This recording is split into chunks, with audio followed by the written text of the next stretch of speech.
Many people may not know this face, but the city of Russellville and sculptor Amanda Matthews are working to change that. She was amazing at telling other people's stories and being involved in journalism and civil rights, but her accomplishments aren't widely known like they should be.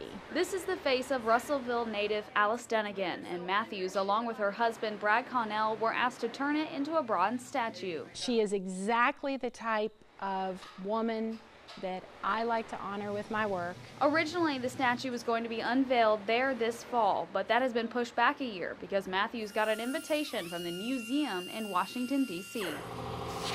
I couldn't breathe. After her initial shock wore off, Matthews says she realized how perfect the placement would be. It is such a fitting tribute to her for the sculpture to be going to Washington, D.C. on Pennsylvania Avenue, literally between the White House and the Capitol. Matthews says she's even more honored now that the statue of Dunnigan will be seen by young girls and minorities from all over the world. She should be a hero. She really should. Covering the news in Lexington, Tiffany Jackson, LEX 18 News. Lexington teachers aren't letting any time before Friday go to waste. Before school and after. Teachers at Winburn Middle School got things started this morning with a walkout before school. They marched out of the school and down the road carrying signs and chanting the rally cry heard all week. Education pays.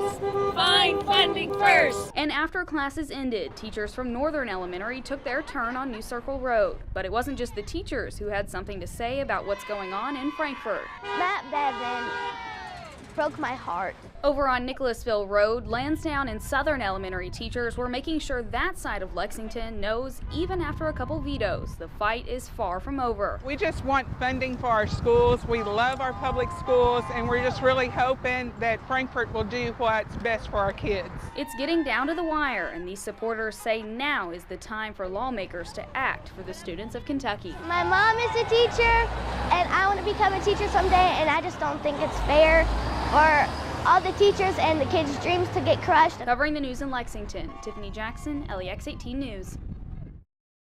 Jerry and Teresa Smothers say their mule Peanut is part of the family. We've had Peanut for 17 years. And they say recently Peanut added another member to their family. It was really a surprise, a shock, and something that wasn't supposed to happen. Peanut had a baby, which left the Smothers family a bit confused because mules are supposed to be sterile since they have an odd number of chromosomes. It was a 1,000,000 to 1 shot. Peanut has roamed fields with their neighbor Sam Beck's donkeys and horses for more than a decade. When Beck found the baby, he was shocked as well. I called Jerry and told him we was going to have a custody battle over it to see who it was.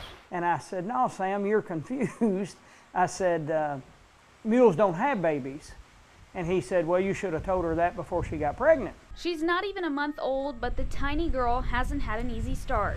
And I called Jerry. I said, "Jerry, I don't think it's going to make it." At first, Peanut wasn't producing milk, and the baby's liver and kidneys weren't doing well. If we wanted to save her, she needed to go to Park Equine. Jerry and Teresa credit Beck and the veterinarians at Park Equine Hospital with saving the baby's life. Since then, she's been a hit around town and on social media. Yes, she's becoming popular. Now that she's home and doing better every day, all they had to do was give her a name, and they went with Miracle. And it just goes to show you that, nothing's impossible. Covering the news in Boyle County, Tiffany Jackson, LEX 18 News. It's a quiet morning inside the studio of Louisville painter Lynn Dunbar-Bayes. The only sound is of her brush on a canvas. As she mixes colors in silence and moves unhurried through her workspace, the scene in her mind could not be more different. And the dream comes true! Always Dreaming has won the Kentucky Derby! The excitement, the fun, and the vibrant colors of the first Saturday in May fill her head as inspiration for the official art of the Kentucky Derby. It's one of my most favorite times of the year. There's nothing like May in Louisville, Kentucky. Nothing like it. The Kentucky Arts Council recommended Lynn to Churchill Downs, and after sending a few sample paintings, she got the call. I didn't know if this was like one of those prank calls or or what, But it wasn't. She put together these two pieces, one for Oaks and one for Derby. In the Oaks, I tried to show the paddock area a little different perspective on the track. And interestingly enough, of the 21 artists commissioned to create the officially licensed Derby artwork since 1997, Lynn is only the second one who actually calls Kentucky home. I'm honored to be a Kentucky artist. I take pride in it. In fact, I use a little tagline that says, capturing the spirit of Kentucky. And that's what I like to do when I paint. Lynn says to walk into Churchill Downs and see her art on glasses, tickets, posters, shirts is a dream come true. In the past, Peter Max, I love him. This is years and years ago. He did the tickets, and I always thought, wow, that would be really cool to do something like that. And I got to do it. So it's like if you visualize things, they can happen. And I'm thankful to God every day.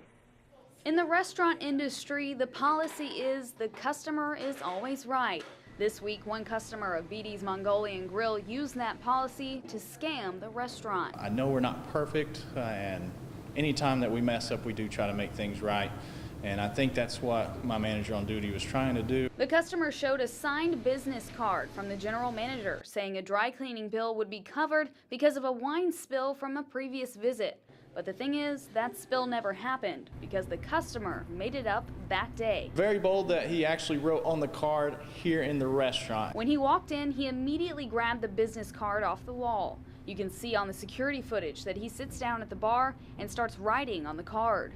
He had a full meal, then brought the card to a manager who accepted it without question.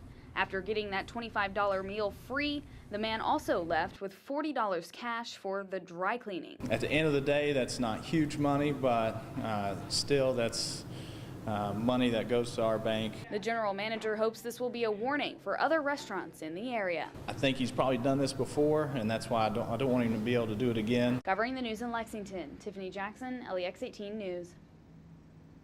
This story with Michelle Gleckler Davis and her daughter Jenna started as a frustrated mother who turned to us for help. Her daughter could not ride a bus because they lived within a mile of her school, Lane Allen Elementary. Michelle was told this by the district even after she explained how dangerous Jenna's walk is. It lit my hellfire. I was mad. This morning I walked to school with Jenna and saw firsthand what Michelle was talking about, specifically when crossing Alexandria Drive. See, nobody stops. But a couple hours after our walk, Michelle got a call saying a bus would now be scheduled to pick Jenna up at 7:15 starting tomorrow morning. Michelle was overjoyed, but she knows Jenna is not the only child with a dangerous walk to school. They will see you there, but they're too busy with their own things, their own days, to care about this little girl trying to cross the street. The times Michelle doesn't have to go to work early in the morning, she walks with Jenna. All right, come on, Jen. A driver was apparently unhappy with people stopping for a girl crossing the road. Seeing someone down there honk. Michelle says she wants people to think about what they would do if Jenna were their child. She's my world. I just ask you to slow down and take a little consideration for my baby. Covering the news in Lexington, Tiffany Jackson, LEX 18 News. A rush hour nightmare. One of Lexington's busiest roads completely shut down after a messy accident. With traffic backing up and a semi carrying that type of load, I think traffic suddenly come to a stop, and that might have been an issue at the time. This waste truck flipped over on its side, hitting two other cars on the way. Once first responders realized no one was hurt in the accident, their focus shifted. We immediately tried to control the diesel fuel leak. I think we're leaking probably about 50 gallons at this time. PECO emergency response crews helped control and clean this spill. Then it was time to tackle this. Now, earlier today, these tension cables were kind of a nuisance during the cleanup process. The truck was tangled up in them, so crews had to take care of those lines before they could even get to the truck. But this morning, when the accident happened, these cables did their job, potentially saving lives. They kept the semi from going all the way across the road. If he goes all the way across the road, there's going to be more vehicles involved, and these tension lines really did the job that they're supposed to do this morning. Covering the news in Lexington, Tiffany Jackson, LEX 18 News.